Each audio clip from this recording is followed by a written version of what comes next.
Mummy birthday రోజు అన్న వాళ్ళ యానివర్సరీ. సో మా ఇంట్లో ఒకే రోజు 2 సెలబ్రేషన్స్.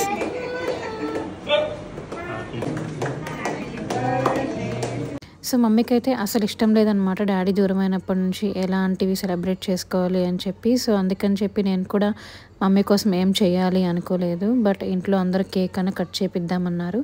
సో ఈవినింగ్ అలాగా చిన్న కేక్ కటింగ్ చేయించాము. ఇంక అన్న వాళ్ళ యానివర్సరీ అని చెప్పి వాళ్ళకు కూడా కేక్ తెప్పించాము. Happy wedding anniversary. సో ఇంకా బర్త్డే అండ్ యానివర్సరీ అయితే అలా సెలబ్రేషన్స్ అయిపోయాయి. నేనైతే మమ్మీకి మంచిగా చేయాలి అనుకున్నాను. బట్ మమ్మీ అయితే అస్సలు ఇష్టం లేదు, ఒప్పుకోలేదు. ఇంక అందుకని చెప్పి జస్ట్ అలా సింపుల్గా అయిపోయిందనమాట. ఇంక మా తమ్ముడు కూడా లేడు కదా అనుకున్నాను.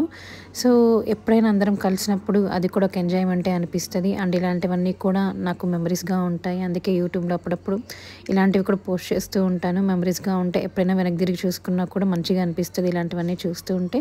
ఇంకా అలాగ అందరం కలిసి ఒకరికొకరు కేక్ తినిపించుకున్నాం. That's how it's ended. ఇంకా నైట్ ఫుడ్ ఆర్డర్ చేసుకుని తినేసాం.